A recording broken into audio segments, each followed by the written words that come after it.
गर्मा गर्म सत्तू की क्रंची कचौड़ी और मसालेदार चन्ना की चटपटी सब्जी। आज हम लेकर आए हैं बिहार के गलियों वाला स्वाद, जो वर्ल्ड फेमस सत्तू की कचौड़ी और ये चन्ना का सब्जी। वाह! सुबह का नाश्ता हो या फिर टी टाइम या फिर रात का डिनर ही क्यों ना हो, सबके लिए परफेक्ट कॉम्बिनेशन होता है।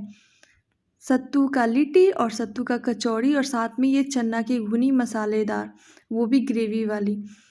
चलिए इसे बनाते हैं फटाफट। तो सबसे पहले तो हम चन्ना को उबलने के लिए रखेंगे। हमने सुबह में ही तैयारी के लिए चन्ना फूलने के लिए रख दिया था कि शाम को हमें बनाना है।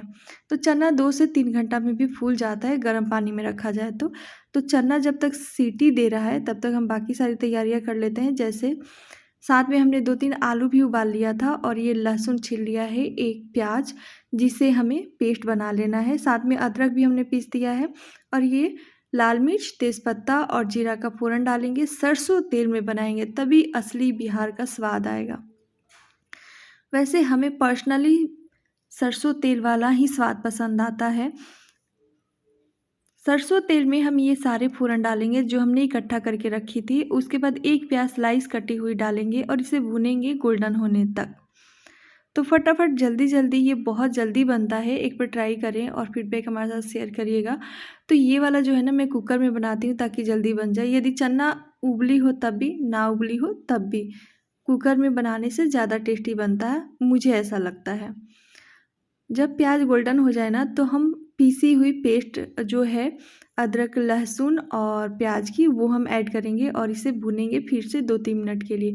फिर हम मसाला ऐड कर देंगे, जैसे लाल मिर्च, थोड़ी सी जीरा पाउडर, धनिया पाउडर और हल्दी पाउडर। थोड़ी थोड़ी करके मसाला हमने ऐड किया है। उसी प्लेट में पानी धो के डाल देंगे और फिर हम इसे 2 मिनट के लिए भूनेंगे, ज़्यादा देर नहीं भूनना है। और 1 टमाटर हमने डाल दिया है। टमाटर 1 की जगह हम 2 भी डाल सकते हैं, स्वाद बढ़ जाएगा। जब भी हमें कुछ बढ़िया खाने का मन होता है ना, तो वीकली 1 दिन तो ये वाला खाना ज़रूरी बनता है हमारे घर में। और बारिश हो रहा हो तब तो और ज़्यादा। मानसून स्पेशल अभी बारिश हो रहा है और आज के दिन हमने डिसाइड किया था कि ये बनेगा, इसलिए क्योंकि आज हमारे यहाँ बारिश हो रहा है। अब ये मसाला भून गया है ना, तो हम इसमें नमक डालेंगे और अब जाएगा इसमें मसाला, जैसे 1 भरपूर चम्मच गरम मसाला का पाउडर। साथ में हमने चना भी ऐड कर दिया क्योंकि गरम मसाला ज़्यादा देर भूनने की ज़रूरत नहीं पड़ती है। चना के साथ साथ हमने आलू भी ऐड किया है, तो हमने 2 ही आलू इसमें मैश करके डाल दिया है, जिससे कि ग्रेवी अच्छे से आएगा। अब इसमें जो आलू है मैश करने की भी ज़रूरत नहीं पड़ती है। जैसा कि अभी आप देख रहे हैं कि मैं कैसे फटाफट बना रही हूँ। बनाना बहुत आसान होता है, बहुत जल्दी और बहुत टेस्टी भी बनता है। अब इसे हम बढ़िया से मिक्स करेंगे, पानी डालेंगे 1-2 कप के बराबर और इसे ढक्कन लगाएंगे, फिर से 2 सीटी दिलवाएंगे, ज़्यादा नहीं क्योंकि ऑलरेडी पहले से चना उबली हुई है।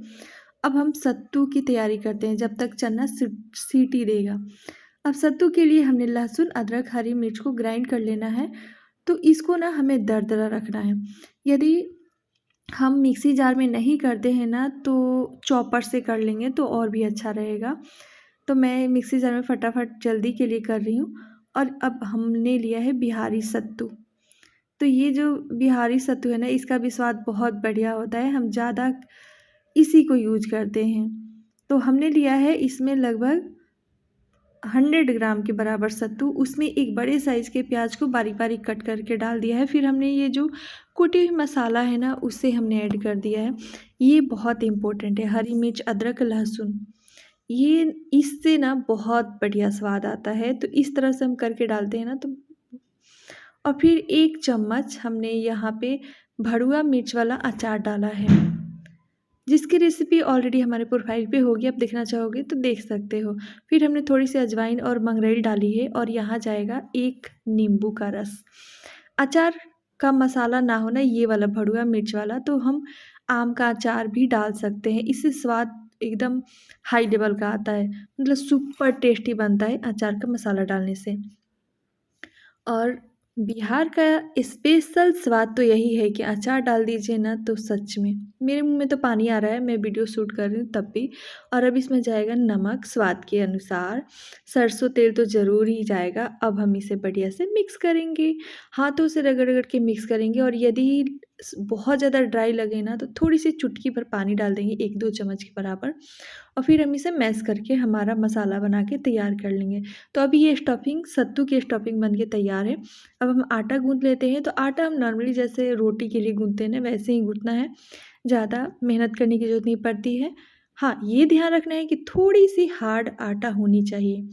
अब ये जो सत्तू की कचौड़ी है ना, उसके लिए थोड़ा हमें आटा के साथ मैदा भी ऐड करना होता है। तो हमने लगभग आधा केजी आटा में 250 ग्राम मैदा ऐड किया है इस तरह से। वैसे हम चाहें तो सिर्फ आटा में भी बना सकते हैं, मैदा भी बना सकते हैं, लेकिन हमने दोनों ऐड कर दिया है ताकि टेक्सचर बढ़िया आएगा। और फिर हमने इसमें थोड़ी सी रिफाइन ऑयल डाल के इसको बढ़िया से मोइन दे दिया है। मोइन डाल के हम इसको मिक्स करेंगे, फिर हम थोड़ी सी पानी डालेंगे, थोड़ी थोड़ी करके, तभी जाके बढ़िया आटा बनेगा। तो जब भी आपको कचौड़ी के लिए आटा गूँथना हो तो थोड़ा थोड़ा पानी करके डालें, क्योंकि हमें आटा गीला नहीं चाहिए होता है, इसके लिए हार्ड आटा ही चाहिए होता है।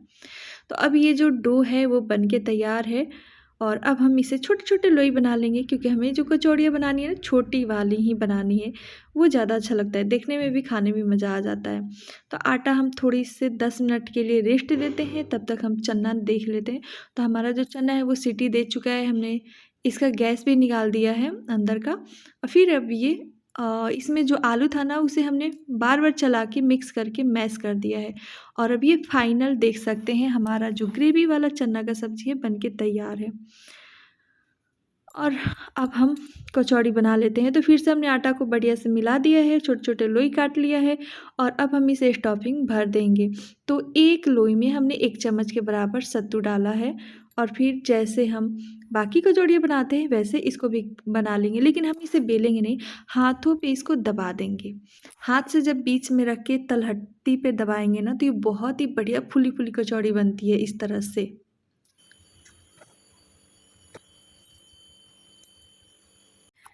अब हम कढ़ाई गरम करेंगे, उसमें सरसों तेल या फिर रिफाइन ऑयल डालेंगे, और अब हम एक-एक करके कचौड़ियाँ डाल देंगे। तो एक बार में 6 से 7 कचौड़ियाँ हम ऐड कर रहे हैं। एक बार में इतना तो बन ही जाएगा। तो पहली पारी में हमने इतना बनाया है, और बार-बार ऐसे करके हम 2 से 3 पारी बनाएँगे, जिससे कि सबके लिए हो जाएगा। और इसे डालने के बाद हम मीडियम फ्लेम करेंगे, क्योंकि जब भी कोई भी कचौड़ी बनानी हो तो मीडियम टू लो फ्लेम पर ही बनता है। ऐसा इसलिए क्योंकि इसे खस्ता बनाना है, कुरकुरा बनाना है, तभी लो फ्लेम, मीडियम फ्लेम पर ही बनेगा, वरना हाई फ्लेम पे तो ऐसे नॉर्मली सॉफ्ट मुलायम बन जाएगा। तो यदि हमें कचौड़ी एकदम क्रिस्प क्रंची चाहिए तो एकदम लो फ्लेम कर दीजिए।